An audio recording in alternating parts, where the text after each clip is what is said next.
I left behind the memories. I left behind the dreams, frozen in my thought like stitches in the seams.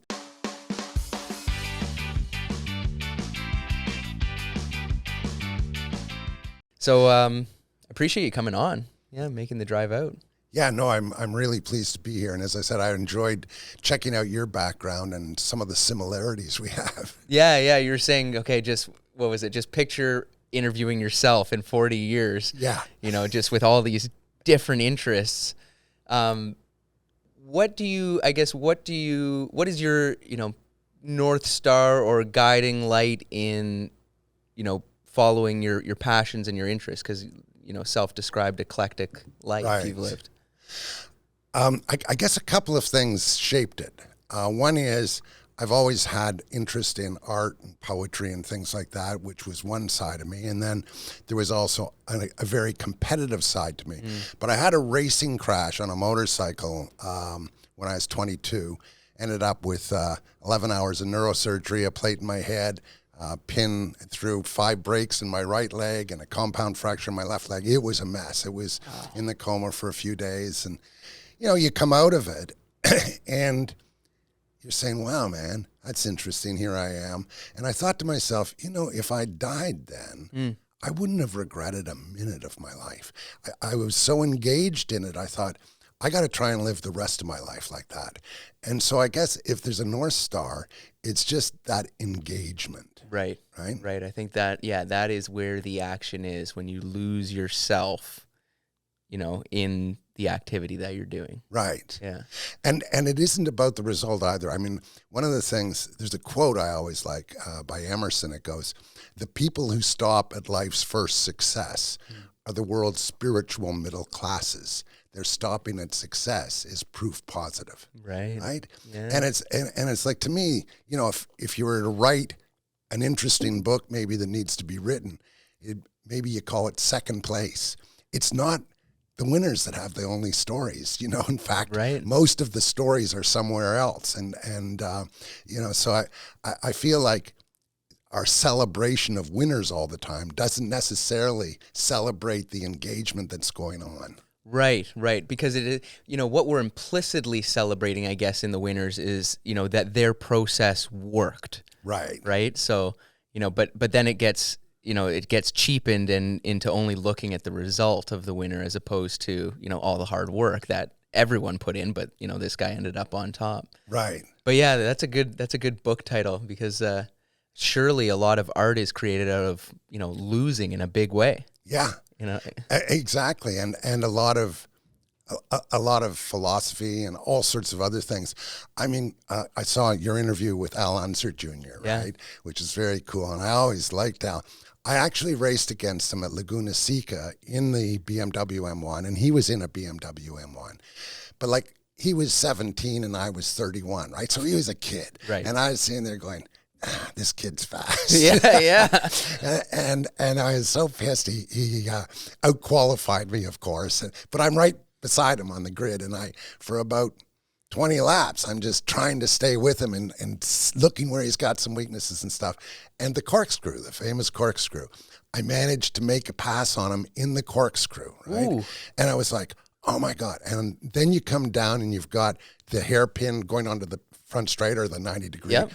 And I glance in my mirrors just as we're coming to that, thinking, is he making a move on me? And where is he? And I looked back and I'd missed my breaking point, and I spun out and he went on. I never really saw him again. Right. But that was like my great moment, and to me, that attempt, that whole thing was worth it, even though I failed in the end. Oh, yeah. Anyway, he was 17. It was probably only about his 5th or 6th race. What a natural talent he was. Incredibly fast. All those guys with, they don't have the simulator like kids do now growing up. They didn't, and he just, and the big jumps, he went from a go-kart to a full sprint car to a Can-Am car, and was fast in all of them. Right on. Just so much talent. Yeah, he really was. So let's back up. I want to give the listener a little bit just of a background. Where were you born? Where did you grow up? What was kind of the scene at home? What did your parents do? Right. So I grew up in Unionville when it was country. I walked 2 miles to school every day, as they say, against the wind and uphill. But, it was country then. It was country roads. And I don't know, had a pretty sort of normal life, I guess. I ended up getting sent to New Brunswick to a private school there, a cadet school, because I wasn't a very good student. Okay. And was it misbehavior or just a daydreamer? Okay. And particularly, I was really, at that time even very engaged in poetry and art and things like that. And that really worked out well for me. Rothsay was the name of the town and the school.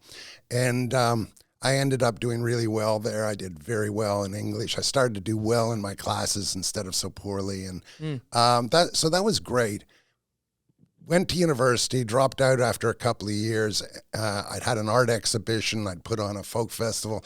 I went to Paris to study art. Wow. And that's where you went to university? Well, I went to Brock at first for 2 years, and then I went to Paris to study art, and I spent a year over there and came back and tried to make a living as an artist.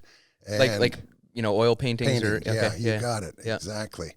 And actually, some of those are on my website, et cetera. But bottom line was what happened, I ended up with this crash. I told you about the motorcycle crash with the plate in the head and everything. So was it like a street motorcycle? No, it was dirt track racing, Welland County, but I wasn't running that time at Welland County. I was up in Ottawa and I was practicing. Okay. And like dirt oval. Yeah. Yeah. Okay. You got it. You got it. And anyway, somebody came around. It was weird. It was just a rough practice track, and it had some bushes and stuff, and somebody came around the wrong way around. It was like such a strange thing. I never got to hear or understand because I was really a mess. Right. But that kind of, I spent a lot of time in the hospital. It gave me a chance to review what I was doing, and I thought, I'm a good artist, but I don't think I'm going to be able to make a living at this. And so got into other things and started doing other things. So what did you do after you did you fully give up art as a professional pursuit, or? Well, and that's an interesting question. Yeah, I just had an exhibition this last weekend actually, and sold a couple of prints. But, but yes, in a way I did. I gave away a lot more than I sold thereafter. Sure. Because one of the things I found was, if I didn't get rid of them, I'd throw them out in the end because I'd end up being frustrated they weren't good enough or something like that. And so then I started giving away a lot, and it's kind of nice because every now and then I go to somebody's house and it's like, oh wow, yeah, that's my painting up in their dining room wall or whatever. So that's kind of cool. But yeah, I'm still doing it, and I sort of hit more intense periods and less intense periods. Right, right. So what did you go and do for a living after that? Well, I started out doing a research project in the brokerage industry, which we sold. I mean, this is like in the 70s, right? Stocks? Yeah, in the stock brokerage business. But I did this thing. It was quantitative content analysis of major Canadian newspapers and periodicals. Okay. Watching for trends that would anticipate government decision-making, political and economic decision-making that would impact on investments. Wow. Yeah. That's a big switch from painting. It was very esoteric. Yeah, right on. And and it did very well. And that I'd just started racing cars at that point. So what happened was I was used to living on very little money. Like when I started, I was making $18,000 a year. But over the next 5 years, my income was just going up and up and up and up. My lifestyle wasn't. Right. Because the money went into racing. Of course, as it does. Yeah. That's what you do. Yeah. And so. But how did you get the racing bug? Because I'd been racing the bikes, and then I thought, well, I'm not going to do that. And then I bought a Porsche 356 from Horst Kroll. Do you remember his name? Yeah. Horst ran in Can-Am, was the last winner of the Can-Am, actually. And an unusual guy. He was in the Deutscher Automobile Club. I bought this car from him. He says, you should come to the Deutscher Club. I went. The meetings were hilarious. We could get into a whole sidebar on that. Klaus Bartels, who was the president, was just ridiculously politically incorrect and funny as hell. And it was just like a very odd environment. But it kind of, I went, oh, okay. And then Horst said, well, you should race. And it didn't work out with what he was planning, but I ended up starting with a Porsche 914-6. Okay. And it was a piece of garbage, but I learned how to work on a car and fix it. And I bought a new body and put the stuff into it. And then, ended up at our first race with the new one that I'd created, coming 7th at 12 Hours of Sebring in our class, which was, pretty amazing just to finish, right? So I was happy. But take me through like the first track day, and now all of a sudden you're at the 12 Hours of Sebring. That's quite the jump. Did someone say to you, wow, like, you're fast, or you've got talent? Well, so you do the normal qualifying races and stuff. So you get your license. You had to do, I think it was 3 races you had to get signed off on in those days. And then, then I did a bunch of races. The car was braking a lot, but when it was going, I thought, hey, you know what? I think I'm pretty competitive. So it was really that effort to get the new car built that got me to believe, because that year in the Canadian Sports Car Championship, I came 3rd, and I thought, okay, and this is still a crappy car because I built it and I know how crappy it is, right? Yeah. And so then I bought A.J. Foyt's ex-IROC car, a Porsche RSR. It was a beautiful car. I think one of my most favorite cars ever, if not my most favorite. And lovely balance and everything. And I won the Canadian Endurance Championship the next year in 1980 with that. Okay. So I was competitive. I didn't know exactly how competitive. And when I found that out was the next year, because I crashed the car. The second to last race, I destroyed it, which was really too bad. And especially that car. Yeah. And so, I had made more money. So I went to Europe and I went to McLaren and, ended up negotiating with them. I went to Sauber in Switzerland to buy one of the M1s because BMW had offered me some sponsorship. Okay. And so I ended up buying the one from McLaren, which was Niki Lauda's pro car, which is really cool. Wow. And so you learned early that you needed good equipment. Yeah. Yeah. Oh, didn't you find that out in a hurry, right? Oh, yeah. You really do. And that's it. I thought, if I have a decent car, I can win this. And I did. And then so that year with that one, I went to Daytona, and Hans Stuck was in an M1, and so was Dieter Quester, and then there was a team, a Red Lobster team, which actually was kind of questionable because they'd taken a lot of weight out of the car and done it according to what the class rule was, except the class rule was supposed to be the M1s were supposed to be heavier.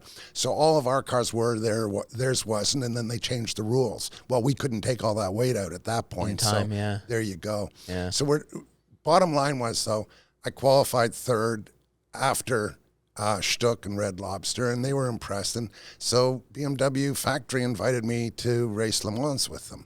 Wow. And that was when the question came in, and they called me in. I actually turned it down at first because I thought, I'm not good enough. I don't think I can do that. So I went to the shop that night to work on the car, and Rudy Bartling, who is another well-known endurance racer in Canada over the years back then, it was working on the team, and I told him, and he says, you idiot. He says, I'd cut off my arm to do that. He says, that's just stupid. And he says, if you don't do that race, I'm not going to work for you anymore. So I went. So you called them back. They'd have you. And they still had me. Fortunately, it was just 24 hours later, so they hadn't found somebody else. So I went. And I'm taking a long time for the story, but it was interesting. I go out in the track, and LeMans at that time was just crazy. Hair raising. It really was. Under the Dunlop Bridge, you were doing 210 miles an hour, whatever that is, 350 kilometers per hour or something. On the Mulsanne Straight, our terminal velocity was around 370 kilometers per hour. And it's just this little narrow road. They didn't have all the runoff areas and the gravel and everything then. The first year I raced there, 2 guys were killed, right? I mean, it was serious, serious stuff.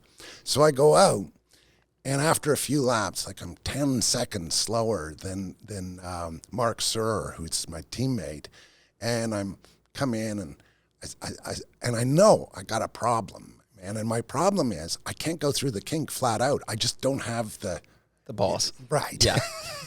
Yeah. Bottom line. Yeah. And so, I say, I got to fix this because I've only done a few laps and the team's not real happy with it.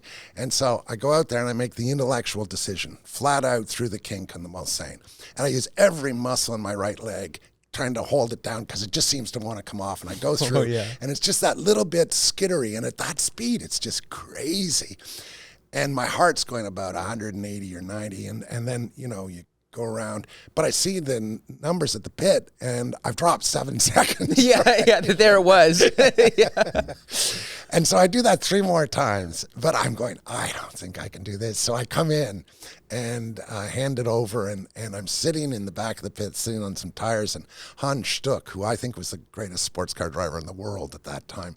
And I also related to him because he was the only other guy over 6 feet, Right. And he says, David, how's it going? And I said, Hans, do you find the car a little skittery in the kink? And he says, oh, yeah. And I said, couldn't we crank a little more wing into it, just stabilize it? Oh, he says, it'd slow you down too much in the straightaway. And I'm going, yeah. I said, Hans, I don't know that I can handle it. Oh, David, he says, don't worry about it. After a couple of hours, you'll be used to it. And it said something to me about life after that too, which is to get over fear, you just got to do it, man. Yeah. And, it's exactly right. There I was, 2:00 in the morning, driving with the lights, can't even see except there's the marker, and you say, okay, now I start turning in, even though you can't see the apex, and then you see it, and you're going flat out, and you're not thinking about it.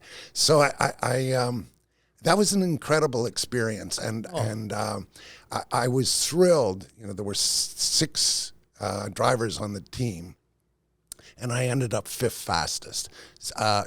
So there was one guy, David Hobbs, I beat him by a 10th. Okay. Right? Yep. But that's all right. It was and my driving, somebody said to me, there was a German expression, you learn to swim with the school of fish you swim with. Right? Yeah. And that's what happened. My driving went up several notches at that race because I got to follow. I was actually following Hobbs in another M1 that allowed me to learn a whole lot of things and see how he was dancing the car through some of the corners and connections and stuff. And I went, oh, okay. It was just, man, a massive opening of the window. Yeah. Yeah. I want to get into the nitty gritty a little bit on Le Mans because I was there for the first time this spring.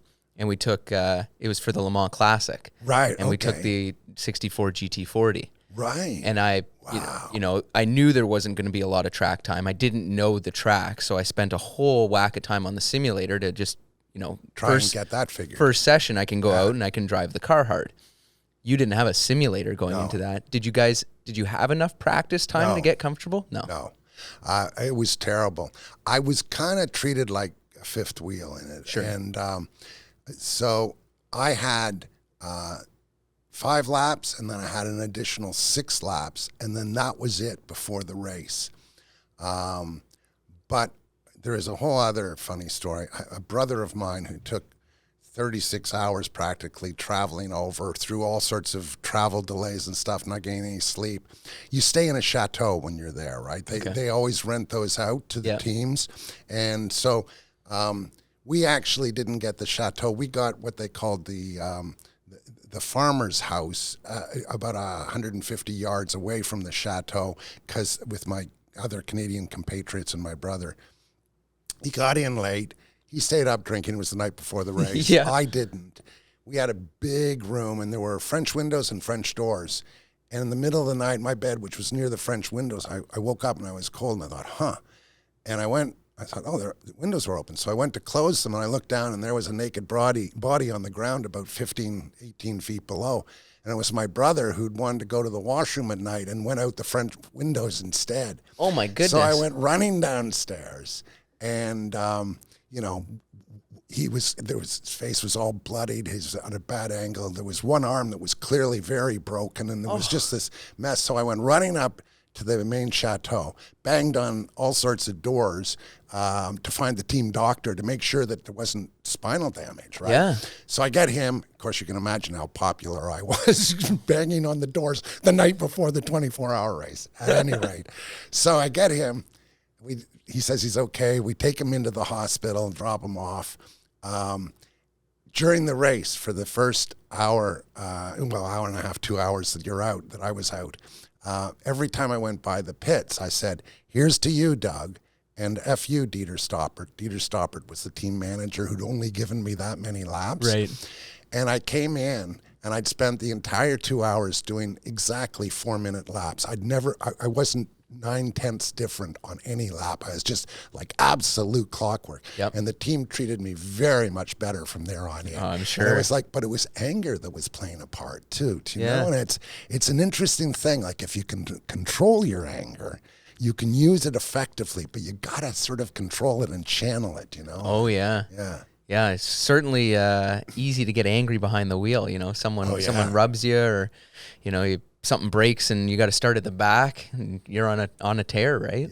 Yeah. You got it. Huh. Got it. Wow. So how'd you guys do at Le Mans? Oh, geez, it was a heartbreaker because we were doing very well, but the car broke 18 and a half hours in. So it was, and it's one of the things I noticed the difference now. I mean, the machinery today is so much more reliable. Yeah. And then the other thing is the course is so much safer. Whereas, basically, of the 55 cars that started, it was rare that more than 20 would finish because of crashes or mechanical breakdown. And I guess we were running, I think, as high as 17th overall and second in class. But, it was nothing in the end. Right. Yeah. So you leave there feeling pretty good about your racing. You're with the factory guys. You've raced Le Mans. You did your job. Did you have aspirations to go, oh, I'm going to be a racing driver now, I'm going to make a living doing it, or no? No. Okay. I'd gotten a lot better, and I knew I was now good and competitive, but I knew I wasn't Hunchstuck. Right. And that I never would be. So I actually, I did another year with that car and, did relatively well when we finished. We had a lot of mechanical issues with it, which was a heartbreak. And then, I had a crash at Mosport from one of the things you're talking about, like a guy in turn one hitting me, on the right rear panel and putting me into the wall in the corner because, you can't do that. That's the easiest way to put anybody off. And right. And so I just sold the team and everything at that point. Bam, just the whole thing, got rid of it. And then oddly, Canadian Tire approached me, and the next year I got to do Le Mans again with Jacques Villeneuve Sr. and Ludwig Heinrath Jr. and myself. And we were the first Canadian team to qualify at Le Mans. Cool. So that was really kind of cool. So Canadian Tire put together an all-Canadian team to go to Le Mans. Yeah. Wow. And I was the leader because I was the guy who'd actually done it. Right. Which was kind of cool. Given, with those two guys. Yeah, exactly. Given they were really much more acclaimed than I was. But right. Yeah. And how did that go? How'd you guys do there? Again, we broke. We had a bad. There's a nice little CBC documentary thing that was done at the time. I couldn't find it on the internet. I have a DVD of it. I'll show it to you sometime. But it's let's put it this way. We had to sit in the pits for almost the first hour of the race. We ended up lapping and running as fast as, and we would have been in the top 10 group of cars. Yep. We were really quite competitive.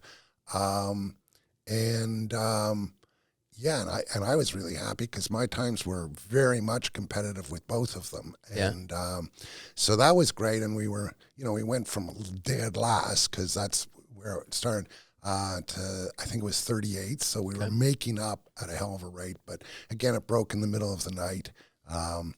And I think it was then too, it was. It's funny, it's on tape because I said, I think this is it. And it was kind of, I realized I was putting so much of my life into this. And also, because of the danger in those days, I mean, I'd had a friend who died each of the preceding 3 years, including Jill, right? Yeah. So you sort of, you're taking a look at that. I'd just gotten married. We were thinking of having kids. You're going, you know what, maybe this is it. So I didn't really do any driving again until the Rothmans Porsche series, which I started when I was with Porsche. Yeah. So how did that come about? You started one of the coolest spec series in the country, in my mind. Yeah. Well, it's really neat. The 000 magazine that just does Porsche stuff just did an article this spring. So this is 35 years later. I don't know what it is. It's a lot of time later, 30 years. But giving me credit for creating the first single mark Porsche racing series in the world, right? Which is really cool. And it was Canadian. And they did a big 30-page spread on it. And it was interesting. And you would relate to a lot of the principles of that. So the way I looked at it was, as you know, money is such a big deal. So I wanted to make it where we paid deep into the field. Okay. I wanted to make sure that the cars were as cheap as possible, including, as GM of Porsche, I gave them a 2-year warranty. Okay. Right? With their car. Wow. So that was part of it. We made all of the dealers, they had to do a minimum of $5,000 sponsorship for each car, and they had to sponsor at least 2 cars. They didn't have to do more, but that was part of this. So the whole series was structured around trying to make it as open as possible to people with talent, not necessarily people with just money. Sure. Right? So guys like Rick By could end up racing, with Richard Spinard, who was sponsored by Downtown to a much bigger number, or Scotty Goodyear or whatever, and Paul Tracy and people like that. And it was really exciting. You've seen a couple of the races. Yeah, and I've watched them on YouTube. It was great, close racing, and really a lot of fun. And I think that those principles, it's too bad there aren't other series that work on principles such as that, because one of the problems with the sport, as we know, is it's a rich man's sport. Yep. And, trying to get around that. And there are some amazing talents that come out of that, but there's also, at the same time, so many that aren't. And, right. And anyway, it's interesting. So, how did you end up GM of Porsche? The ability to talk. Okay. Okay. I still don't know how I did that. I was in the brokerage business. Yeah. I'd left for some arguments with my firm. I was unemployed. A friend of mine knew about the headhunter who was looking for this new general manager of Porsche. And the whole idea at the time was Volkswagen Canada was the last Volkswagen importership that owned the Porsche importership. And they'd created Porsche Cars North America, and Volkswagen, in their attempt to keep the distributorship, said, what if we set up a separate operation and a separate GM to run that and market and blah, blah. And Porsche said, okay, we'll give it a try. Okay. So I got the interview, and I ended up, I don't know that I always do smart things, but I did a very smart thing. I wrote down everything I thought I really knew. Then I wrote down everything I thought I knew enough about to ask really good questions and engage in a conversation about. And then I wrote down everything I didn't think I knew anything about and would need to avoid. Right. And in the interview, I focused on the big first, then got them engaged in the second, and then started to ask them questions about the third so that they could, because people love talking. Oh, yeah. So you get them talking. And anyway, in the end, I managed to persuade them here and then also over in Germany, and I had the job. But I took the Canadian market from the 13th largest market in the world to the 6th largest market in the world in the next 4 years. Wow. Yeah. So it was very successful. We did the Porsche Advanced Drivers School, which got imitated everywhere later. Yeah. And we did the Rothmans Porsche Racing Series, the Turbo Cup and everything. So we did things that really were marketing news. Like that whole thing with the 944, it wasn't seen as a legit Porsche until we did that series. And then all of a sudden, oh, this is something worth having. It's part of the Porsche heritage, et cetera. So, right. So it's really a kind of a marketing deal to help you sell 944s. Got it. 100%. Wow. 100%. Huh. Did you, and I don't know, did you race in that series at all? Yeah, a little bit. Rick asked me to drive in his, Yep. asked me to drive in his team.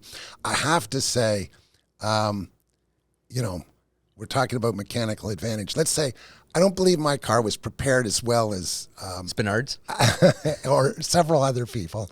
And two, I wasn't dedicated to it in the way I was when I was doing, because otherwise I should have been setting it up or making sure it was right myself, and I didn't. Right. So I was running sort of 5th to 10th instead of 1st to 5th, right?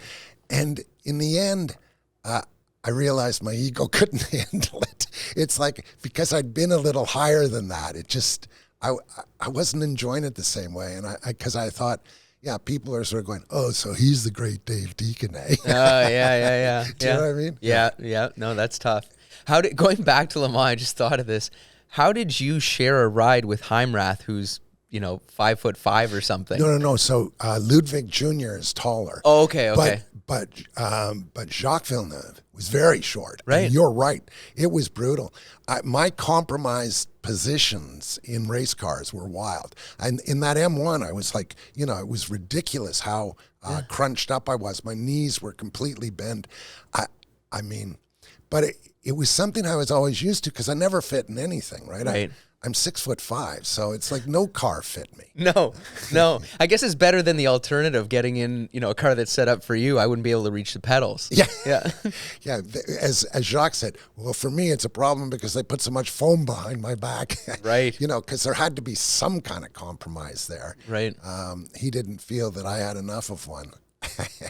Oh, that's good. So did your, racing career kind of end with just, setting off the Porsche Cup Series? Yeah. Okay. Yeah, and then sort of moving on to other things. In '93, that's when I started the music business. Okay. And over the next 7 years, I played every other week at the Rex Hotel in downtown Toronto. The Rex is sort of the jazz spot now. Sure. I say it's the house that I built, in that we had a blues kind of sound. And what corner is that on? Okay, it's basically just in from University in Queen, about a block and a half west of University on the north side of Queen. I think I've had lunch there. Yeah. Okay. It was a real dive when we first went there, a real dive. Okay. And it got fixed up over time, but we were sort of slowly overcoming the very rough street crowd that, was there. And we ended up, over that time, I think basically every year for 7 years, we had the biggest grossing nights. We had a really good following. We had a good time. And over that period of time, I ended up selling almost 10,000 CDs on a privateer basis. Wow. So it was like quite a success in a way, but I never got signed and I never got the real exposure. So the business was, you started a band. Yeah. Okay. Yeah. And all jazz. Well, it isn't really jazz. Okay. It's kind of blues roots. Sure. Like people, so who I get compared to, Robbie Robertson, Leonard Cohen, Tom Waits, Joe Cocker, the husky voice, that sort of thing. Yeah. A bluesy, rootsy kind of vibe to it. And so I've just started doing that again. My early focus had been more on poetry and spoken word. And there's sort of a whole long story to that, which I don't need to get into right now, but it Bad breakup. No, it's like walking up by a bar in New York City on the Upper East Side, and there was a sign outside that said, George Plimpton, poetry reading tonight. And I thought, hell, I write as good poetry as George could ever write. And, he was the guy who wrote Paper Lion. And that's, anyway. And I thought, so I went in, ordered a large scotch, asked to talk to the manager, and said, I want to open for George. And she says, give me a poem. So I did, and she said, I kind of like that. Okay, you can open for George. Cool. Anyway, I came back because they invited me back to be their Valentine's Day poet. And they had a folk singer who was opening for me. And she was really good. And, I was thinking, man, my stuff's kind of boring. I'm just spoken word now. So I should put it together a band. And a year later, I put out my first CD. Wow. So that's the inspiration for that. Right. So again, did you pursue with your band? Did you, did you quit your job and try and make a living, with the band, or was it kind of something on the side? Yeah, it was somewhere in between. Okay. So I like that space. Yeah. I had an advertising company. We'd run into trouble. There was a New York firm, very large, the Interpublic Group, a New York Stock Exchange listed company, had bought into half of my company. But we had a bad client that had a bad debt and cost $1.5 million. And bottom line was I couldn't cover it. So they bought me out for very little money. Right. And I was kind of, sitting there, and the guy who was the interface between me and the Interpublic Group was a really nice guy and a race car driver, which didn't hurt. And he said, well, I'll tell you what, David, we'll give you a consulting contract for a few years at $1,000 a day. Okay. And here's what we want you to do and act on our behalf here because we think you have good business sense or whatever. So it meant I could work 2 to 3, sometimes 4 days a week, make quite a lot of money, and spend the rest of the time doing the music. And so I was sort of half-time music, half-time consulting. Wow. Yeah. Wow. So where did, I guess, that music take you to, and then you took a hiatus from it, right? Yeah. So I guess what was the height of it, Yeah, I ended up doing 3 CDs. It's a lot of work to run a band. It's like running a race team. It's like you got all these different personalities, but with a band, you don't have any adults. So you're trying to work with the fact that you're the only adult in the room, and you got to make every decision for everything and try and manage it through. And then people don't show, or they call you the last minute and say, "Oh, I can't make that gig," or "I can't do this." I worked it out over the period of 7 years I was going. I actually played with 46 different musicians or backup singers or whatever in total, even though it was like 5 of them who were the core group. All these changes would occur, and it's a huge commitment. And I kind of just got to the point where I said, I just don't know I have the energy for this. Plus, I didn't have the job anymore that was paying me for doing very little, so I had to work again. Right. So that's what I did. I started working again. So what'd you do? You've got all these. You clearly have an entrepreneurial spirit. What company did you start after that? Okay, so I started doing a little consulting, and then my brother found this company he wanted me to do some consulting for. It was, some intellectual property for hybrid electric vehicles. Okay. And in the 90s? Yeah, late 90s. It was, so 2000 was so Cam and I started Azure Dynamics, which was a hybrid electric vehicle company. Wow. We focused it on the, he was CEO and I was president and COO. And I was the car guy, so I sort of did the whole development side. We focused it on light commercial vehicles. So those pure later trucks you see driving around the city that says hybrid electric, those are our trucks. Wow. Yeah, and there they are, like 20 years later. It's pretty amazing. But yeah, so we did that for until 2007, and then I had a disagreement with the board and my brother as to how we should move to the next stage of commercialization. And unlike, what happened with Tesla, there were huge losses at the beginning that ended up allowing them to build a big company. Right. But our board didn't want to take any losses. They wanted to sell these at a certain high price. And that premium was just hard to overcome. And I was saying, no, we got to take some losses for a year, maybe a year and a half, in order to get the volumes up to the point that we can do this on a commercial basis. Anyway, net result was we split ways. I started another company and got into another business. So what was the next company? Okay, so it was, water treatment, basically. And that was, I ended up here in Milton at STT, which I changed to STT EnviroCore. We did water treatment in the oil sands and in mining companies, cleaning up the acidity in water treatment. And then also did bolted tanks, which are sort of a better way to do tanks than welding on site and everything else. You get a higher quality, plus you can dismantle, put somewhere else later, et cetera, et cetera. So we were doing that business, and I did that for a number of years. That got sold in 2017, and then I started another company. It was actually a takeover of a company that was going bankrupt in Nova Scotia. Okay. The STT was in real trouble too. The bank was had it in treatment, et cetera. So that one was a turnaround. And then New Air, which was a ventilation company, was actually going bankrupt. And I bought it for $15,000 in Windsor, Nova Scotia. Wow. And we've turned that around. And it's now employing like 45 people and doing, 3 times the level of sales that it was doing back in 2019.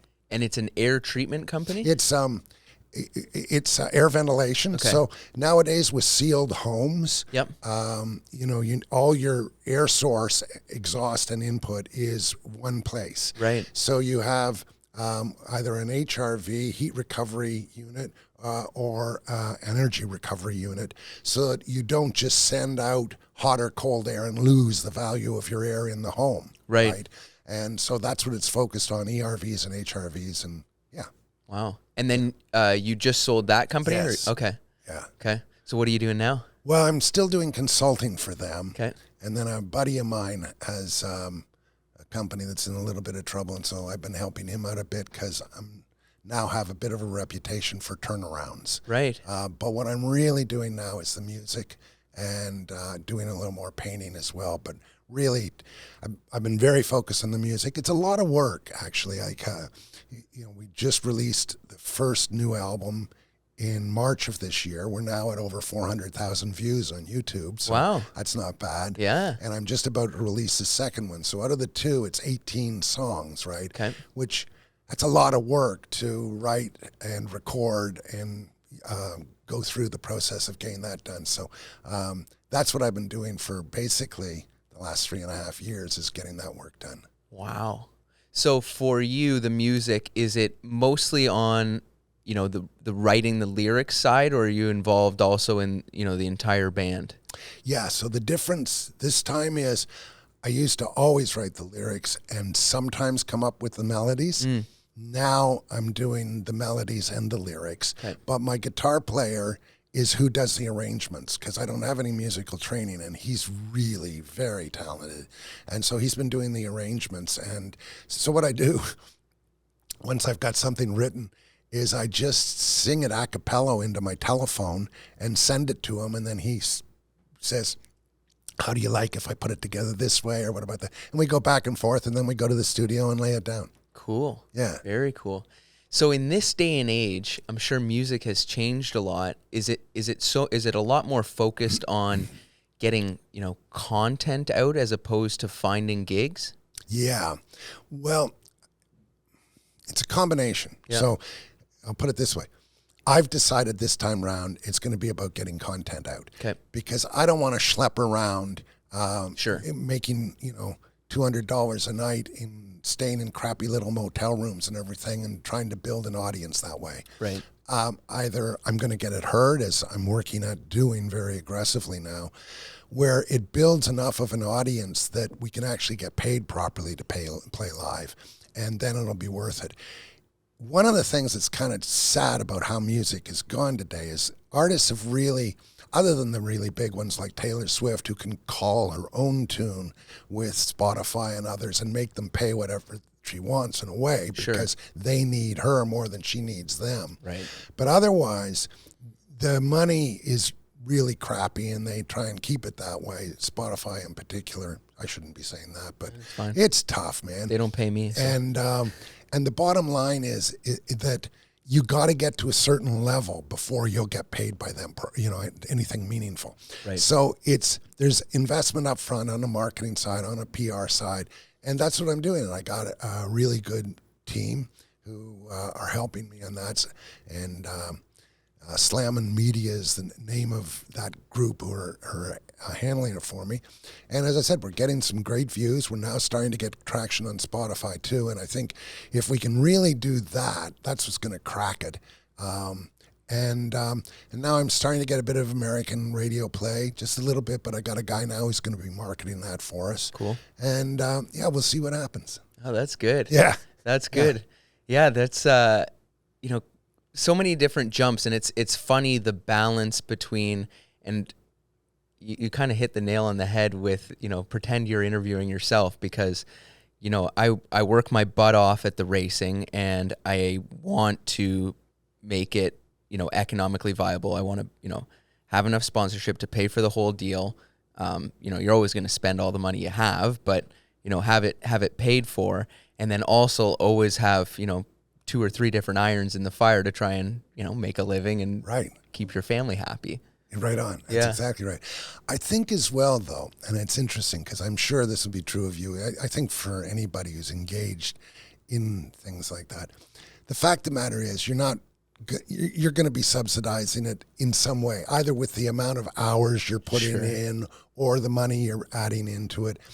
And, you know, one of the things that I've been interested in life, you know, I've had people say to me many times, "Oh, wow, man, that's so cool. You raced at LeMans, you did this, you did that.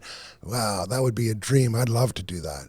I say, okay, so have you ever done a driving course? You know, have you ever gone to the track and seen whether you had any talent? Yeah. No. Well, you know, it's easy to do that. Yeah. You can go do it. And they're not asking, you know, all you got to do is pay a little bit of money and somebody will put you on the track and you can do it. So what's stopping you? Right. Oh, well, I don't know. Yeah. Okay. That's what's stopping you. Yeah. And you know, the thing is you got to make a commitment to it. And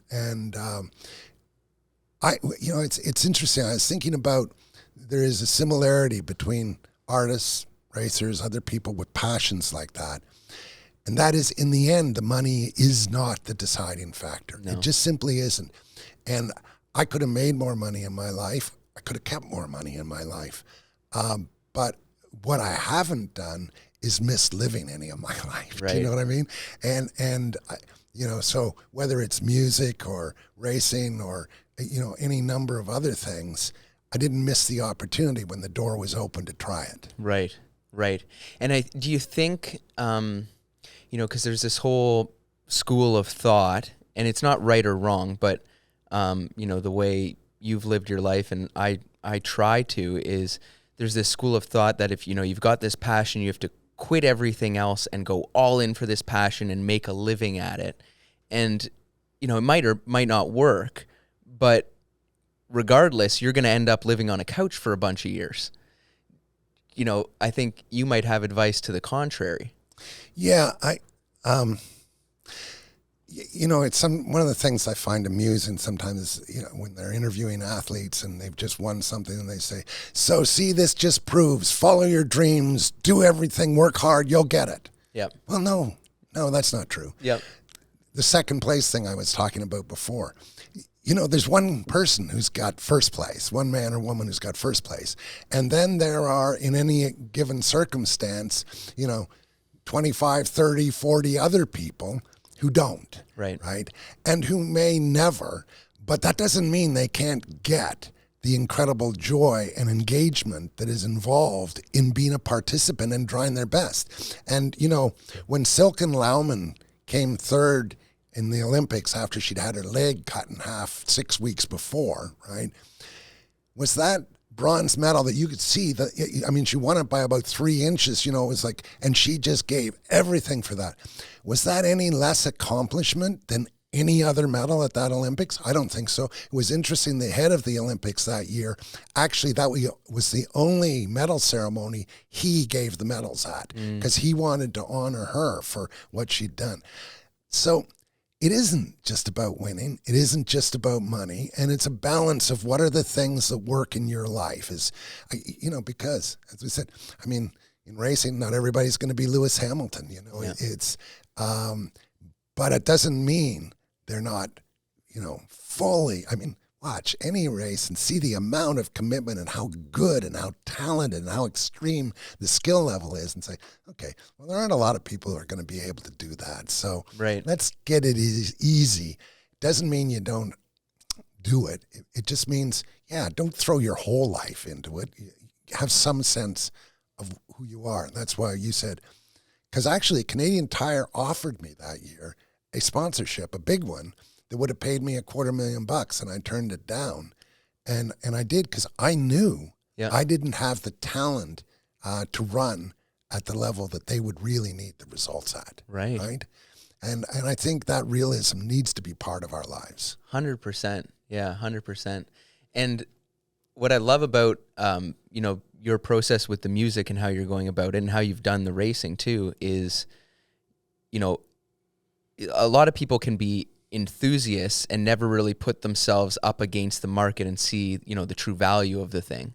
Whereas I think that's so important to, as just feedback for doing what you love. Like the more feedback, the better, see how the market receives it. That's right. And push it as hard as you can. Right. Who knows where you might get to. I mean, I think I write good music, and I think actually this next album has got some really strong commercial hooks and still meets my standard of writing in a sense. And so who knows? That may go, and it may not. But it won't have changed the intensity or the experience. It's just a different result. And, I'm getting some critical acclaim. We'll see. Maybe that turns into something. But does it change why you're doing it? No, you got to do it. And like you say, measure yourself. You do that with the racing you're doing, and it's great. Like you're in a great series. I think the best Canadian series today is clearly that. It's but it's very highly competitive and tight racing. And as similar as you're going to get in terms of preparation of the cars, et cetera. I mean, there's always going to be differences, but it's pretty good. Yeah. No, I always say for sure, as a Canadian-only series, it's the top level. It's it, for sure. Yeah. Absolutely. And then getting to run Mostport twice, getting to run the Toronto Indy, Three Rivers. The only, cherry on top would be if we went to Tremblant. That would be really cool to have a NASCAR race at Tremblant. It would. Yeah. That's I don't know that track can handle it. I'm not sure. Know. It's pretty narrow, and I think it would need some work. I mean, I haven't seen it in a few years, so maybe it's better. But most sports so changed, and it needs to be for your cars. I mean, you're banging around some big machinery there. Absolutely. Yeah. Who was it? Hans Stuck that who was the most talented guy you raced against, or that you got to witness kind of a talent firsthand?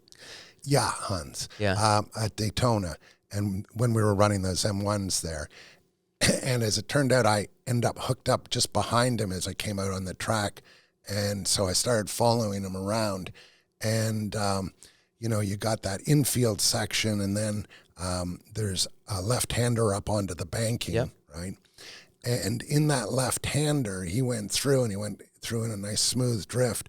And as I was coming through behind him, I noticed a little dark patch on the pavement, and it was some kind of fluid, which is never good. And so I got a real quick break, and it slid hard, and I had to really catch it. Yeah. And I realized he had to have seen it and corrected as he went through it, because you couldn't respond to it fast enough, right? And I thought it just that sort of supernatural ability, that spider sense that this is the fraction of a second I'm going to be there, and he would have done just a little correction, and you never saw a change at all in the shape of how his car was sliding through the corner. And I thought, that is not me. Right. That was a moment that just imprinted itself as to, and if you add that up, over 10 corners or something, and when you're in a race, it's not a lot, but after 10 laps, it is. Right. Do you know? Yeah. So much of racing is about, just not making the mistakes. Yeah. You're never going to be, 5/10 faster than everyone else in one corner or one sector. But if you're perfect, everyone else loses. Yeah. A tenth. Yeah. That's right. Huh. Yeah. Where does your I do a lot of reading, and I read eclectically. Where does your inspiration come for, your lyrics and your poetry and stuff? Is it other musicians? Is it other poetry? Is it reading books? It's really diverse. So in the last while, some of the songs, there was a song that I put on the album before this, called Poetry. And, it was about a woman back in 2000 who I was totally in love with. And then there was another song on that album called Hard Time. And it was the other side of the bracket to that relationship. Sure. Right? I had a hard time not spending time with you. Right. So it was, that was a specific personal engagement. Then there were other things like my daughter, I have a 10-year-old, and she comes in the room the other day, a couple of months back, and she said, Dad, I'd like you to write a song, and I'd like the chorus to be, and they all sang along. Okay. And I thought, wow, I love that. That's a really nice line. So I wrote it, and then played it for her about a month later, and she says, wow, Dad, you really take your assignments seriously. I thought that was pretty cool. But that's going to be the feature song on the album, and I'm really pleased with it. But the inspiration came from her. And basically, it was sort of, I ended up doing a thing that was kind of a memory and nostalgic in a way about, I left behind the memories, I left behind the dreams, frozen in my thought like stitches in the seams. And, you got this whole little thing, but, in the end, it's got a nice groove to it and it's carrying on. So that's where that came from. It's always different things. I read Marcus Aurelius's Meditations 2 summers ago because I was in a bad frame of mind about something and needing to get some the some Stoic stoicism. Yeah. And did and ended up, that song was choose not to feel harmed and you cannot be harmed was the chorus in that, and which is out now, actually just released, Soldiers of the Universe. So it comes from everywhere. I guess the main thing is I try and make it to what I think is intelligent writing. Bob Dylan is to me the most intelligent writer of the last 100 years, a great poet really. Yeah. He would mock a lot of modern music. I remember in one of his songs it says, and then again it's going to be Obladi Johnny singing, tell your ma, tell your pa, our love's going to grow, ooh-wah, ooh-wah. Yeah. And, there's so much stuff in music that feels about as dumb as that, right? Yeah. But on the other hand, there's also some great stuff. And we've had in Canada some really good writers. Robbie Robertson, he's fantastic. Neil Young, yeah. Joni Mitchell, even though she hasn't lived in the country for many years. But I mean, really fine long-term people whose music's going to be heard for a lot of years. Right. And, whether I get there or not, I aspire to that, just like I aspired to, do well at LeMans. Right. Yeah. Right. So is Dylan your kind of greatest of all time, or do you have a top 3 kind of? Yeah. How would I put it? Blues is the music I like the most, I guess. But if I were to pick what I consider the 2 most important artists of the 20th century, they would be Bob Dylan and Pablo Picasso. Okay. And the reason is because they completely changed their genre forever. Picasso changed how art was going to be looked at forever.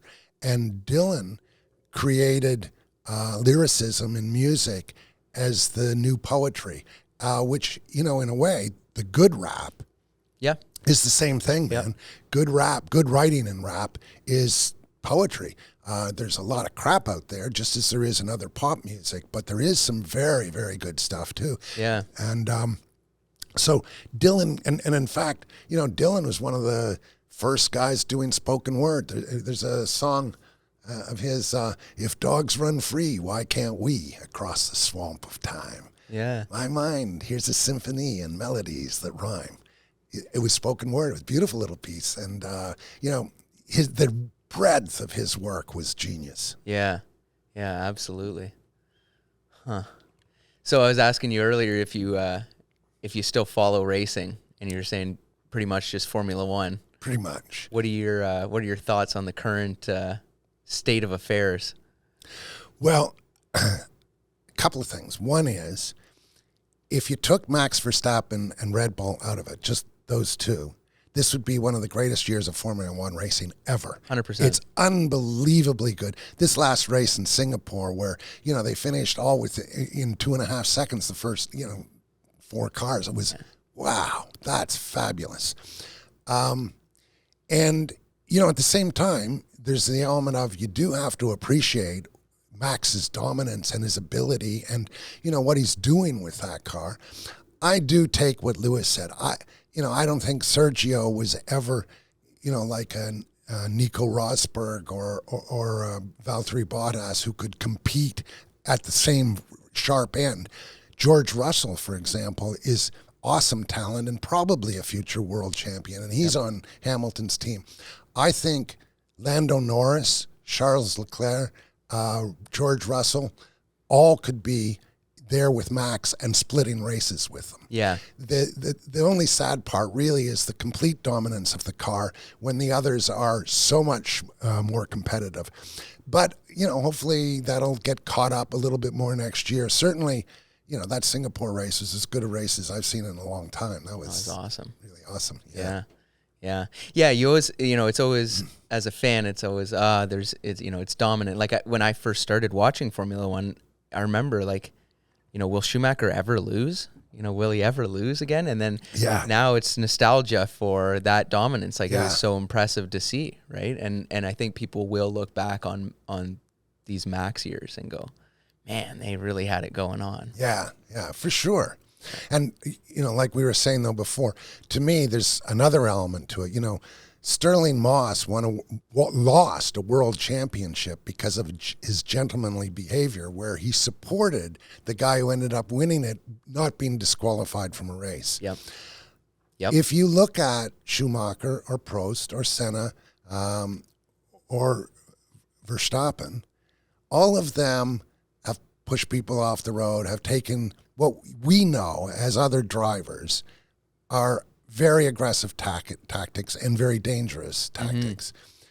And Hamilton's never done that. And Hamilton, therefore, stands in my mind as something really special because he stands for quality issues that are, and in terms of his standing on so many other issues about equality in the world. I mean, he single-handedly changed the face of what Formula One looks like in terms of women and people of color or other races, et cetera. It's unbelievable, his influence in that regard. And so to me, he's a giant of a human being beyond what he's accomplishing on the track, which has been phenomenal as well. And it's not to take away from, those other guys are great drivers too, but we're witnessing somebody really quite extraordinary, who would, to me, equate to like a Jackie Robinson or something like that, who's really changing the nature of how a sport is involved and engaged. Yeah, for sure. It's such a funny, everyone comes down on different sides of it. It's really, it comes down to aggression, and there's guys who will, wreck their mother in the last corner to win a race, and then there's guys who will finish second and get the win when it comes to them. And I don't really know what kind of fosters that or how people growing up differently, and if it's win at all cost or take what the race is going to give you kind of mentality. Yeah, it's you watch some of it, and I think Max has grown, by the by, too. I think he's way better than he was 2 years ago. Sure. And because I watch him now leaving room with Leclerc or Norris or somebody else, he's actually giving some room now, which to me, wow, that's great. Because, to me, it is a question of, do you wreck somebody or don't you? And you may still win the race and not wreck them and make the move, but you have to respect the other person and respect what's going on. And I guess, I don't know, for me, the quality of how you do things in life does matter. If somebody's a dink, they're a dink. It's like, what else can you say? Yeah, 100%.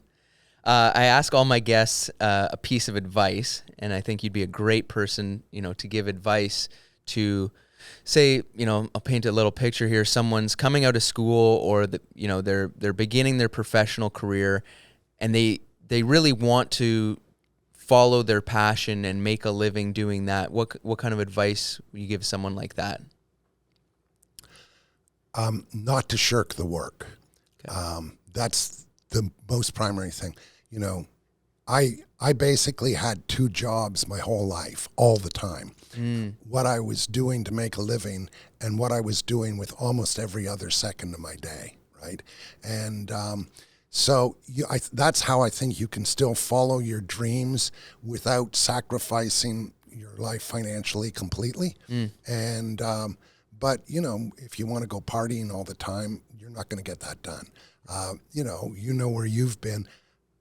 I know I was in the garage after I finished work, and I'd be there till whatever time at night sometimes, or when we were doing music, we'd then be at the studio practicing and working out new stuff and writing things and always working on something more and planning and how are you going to market this and what are you going to do with that? You know how hard you work at getting sponsorship and maintaining it. It's like a complete commitment to the other side of it. And that way you don't have to perhaps give up everything. My daughter in COVID, she's an actress and a model, and my older one, and she decided to go back to university. I was reading some of her pieces, and it's going, wow, she's a really good writer. She said, what am I going to do right now in COVID? And I said, why don't you try writing? Well, she's now co-writing her 5th novel, right? Wow. And so you never know. And now she's got a balance between these kind of risky businesses, trying to make a living as an actress, trying to make a living as a model. And now she's got the writing she can do without disturbing those. And so she's balanced it out. So it's like, just keep looking at where your opportunities are and really don't mind putting in the time because it's a lot of work. Right. Yeah. No, that's good. I really appreciate you coming on. This was fun. Great. Tell the audience where they can find your music, where they can, maybe see you live or follow you along. Great. Well, so I'm on all of the distribution channels, so Spotify or, Apple Music or any of those others, as well as on YouTube. And just look up David Deacon, and they should come up pretty easily. And my most recent one, Soldiers of the Universe, is launching this new album. So that's the other way to look, is just ask for that one and check it out.